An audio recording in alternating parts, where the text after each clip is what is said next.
Well, no, Gerald was John P. McIntosh, the MP in East Lothian's agent, and he later became a Labour organiser for the party nationally. He was the first women's officer of the Labour Party back in the innocent days before it occurred to us that the women's officer should perhaps possibly be a woman. A hugely loved member and member of staff of the Labour Party. But before he did all that, Gerald was an electrician, and we lost him some years ago to mesothelioma.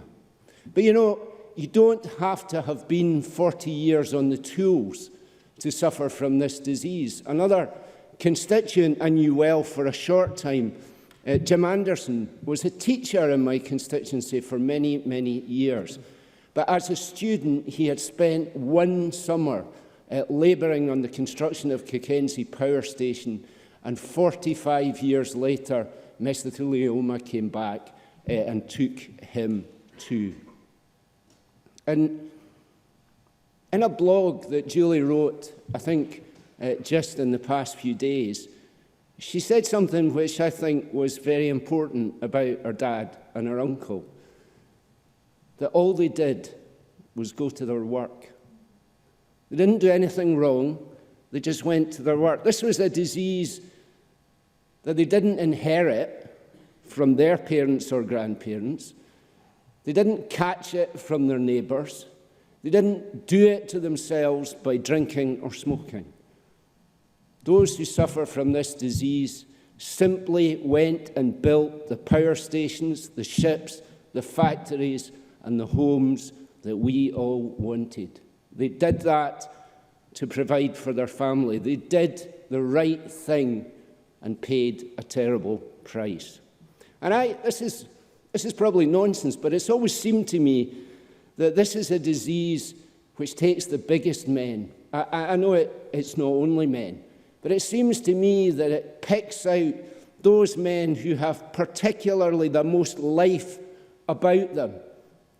Now, I didn't know Julie's dad, but I've heard her speak about him in the film My Life with Hibbs that she made, and he sounds like that kind of man who would fill the room with his strength and stature and love of life. And this is a disease which takes that strength and stature away, and then it takes your breath away, and then it takes your life away. So what do we do? I think we have to respond in three ways, and they've all been mentioned this evening. The first is to make those responsible take responsibility. The employers who carried on making their workforce work with asbestos when they knew fine what the consequence was. There are insurance companies who have tried every trick in the book to avoid paying compensation to families. Secondly, we have to respond by making sure it doesn't happen now and fight tooth and nail to defend health and safety at work so that we do not see this disease come back again in yet another wave. And finally, of course, we have to ensure that mesothelioma is given the medical attention that it needs. Correct the shameful lack of specific services highlighted by Anas Sarwar and by Kezia Dugdale. And that, I think, is the question we put to the Minister tonight.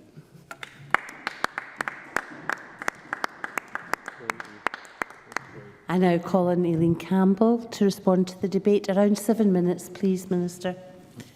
Thank you, Presiding Officer, and I'm pleased also to be able to close tonight's debate and, like all the other speakers this evening, congratulate Kezia Dugdale on bringing it to the Chamber.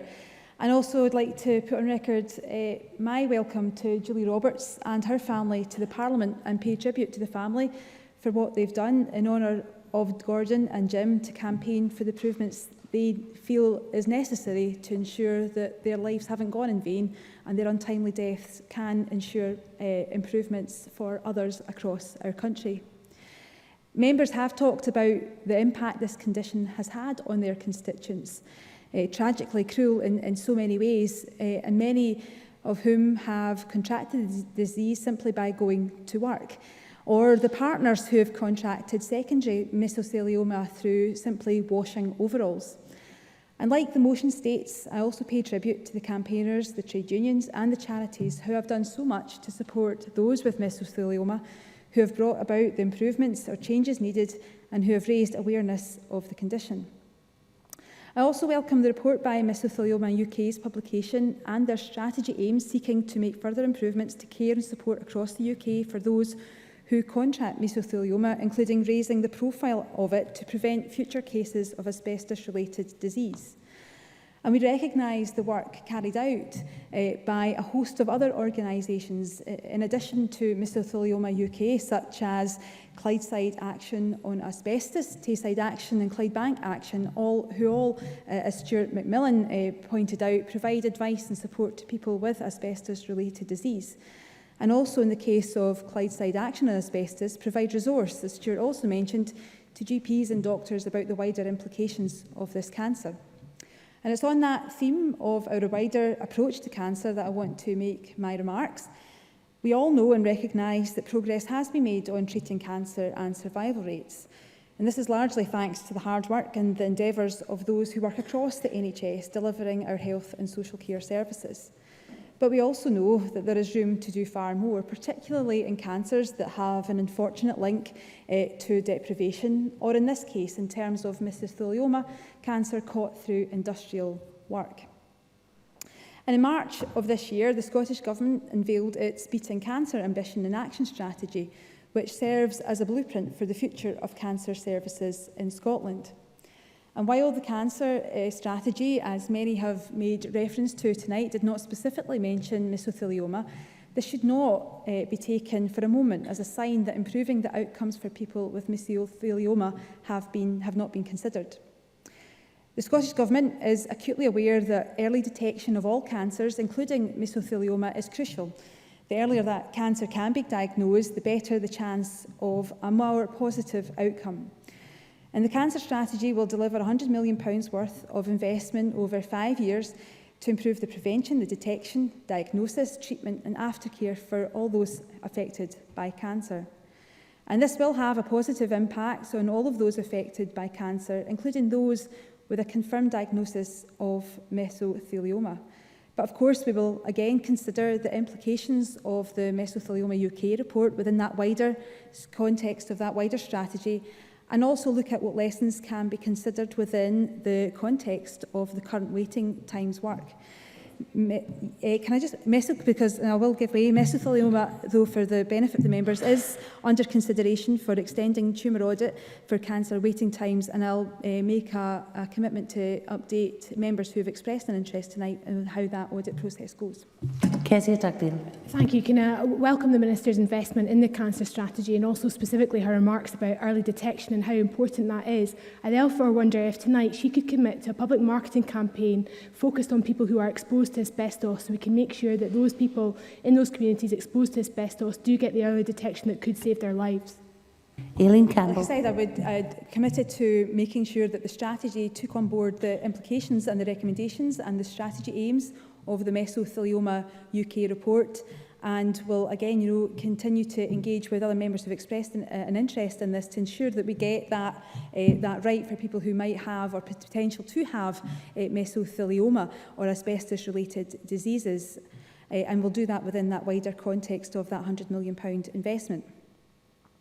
In addition to that work that I've outlined around this cancer strategy and to help support GPs to promote earlier referral or investigation of patients who may be showing a suspicion of cancer, in 2014 we also published revised Scottish referral guidelines for suspected cancer. And these guidelines include a specific section on mesothelioma and should help GPs, the wider primary care team and other clinicians, patients and carers to identify patients most likely to have cancer and who therefore require urgent assessment by a specialist. So again, perhaps there is opportunity and scope to consider much more widely the ways in which we could actively and more proactively advertise and target people who might have that potential to have or suffer from asbestos-related disease. Other members who contributed to tonight's debate included Miles Briggs, who raised the issues around new drugs and the potential that that can bring to those who suffer from asbestos-related disease, and obviously will ensure that within that our wider strategy around drugs and cancer, that will be part of the focus. And Emma Harper again brought her experience as a nurse and of course her own friend's experience to tonight's debate, and it's useful I think to hear about the cross-party group that she has set up to provide a much more longer-term parliamentary focus on lung health, which will include, as she's confirmed this evening, mesothelioma, and I'll commit to working with her to ensure that we can identify further areas of improvement or opportunities to do more on this particular issue. Very, very briefly, if you can. Anna Sarwar. I apologise it's so late in your time. Minister, I thank you for your comments. Just specifically on mesothelioma, can the Minister commit the mesothelioma will be included in the waiting time targets, that will look to have a standard for mesothelioma treatment, that the hub that's in the west of Scotland will be extended to across the whole of Scotland, and that there will be direct research funding specifically for mesothelioma research in Scotland? Aileen Campbell. I already made reference to the waiting times work, about that wider consideration that's already going on into waiting times, the links and what we can learn from the points that have been raised tonight, the wider Mesothelioma UK report and what that will mean for not only the cancer strategy but waiting time work, and also the current audit about the extending tumour audit and the cancer waiting times, that wider bit of work as well about how that will relate to the points that have been raised this evening and the debates and the comments that people have made. I just wanted to finally touch upon, though, Presiding Officer, if I can, I'm well over my... Okay, yeah. Stuart McMillan. For taking the intervention, and also yourself, Presiding Officer, for allowing it. Can the Minister confirm that in terms of because the Minister spoke about nurses earlier, and can the Minister confirm that lung cancer specialist nurses actually adhere to the same care plan for people with mesothelioma as do mesothelioma nurses? Aileen Campbell. And to pay tribute to Stuart McMillan's knowledge and expertise and his campaigning that he's done on this issue for the constituents that he's represented in his constituency now, but also across the west of Scotland, and can confirm that nurses do adhere where they can to the same standards for lung health, and the point that he raised. Just finally, though, I wanted to just point on the issues that Jackie Bailey and Ian Gray raised around the prospect of looking at recovering funds from those who cause cancer. And again, we'll take that on board and ensure that they get kept up to speed with any progress that can be made on that. But I also wanted to note the Scottish Government and the Scottish Parliament have indeed, though, a strong record in supporting those who have been negligently exposed to asbestos. And significant provision regarding the law and damages for personal injuries has been made over the years, including a number of bits of legislation, with most recently the Damages Asbestos-Related Conditions Scotland Act 2009 and supporting the Damages Scotland Act of 2011. So, in closing, I would like to offer my thanks to the members for their contribution to today's debate. We have seen significant progress in relation to cancer, but we know that we need to do more so that people like Hope Robertson and others like her can understand that their voices have made a difference in how we approach this condition, and especially when it comes to the improvements that they want to seek.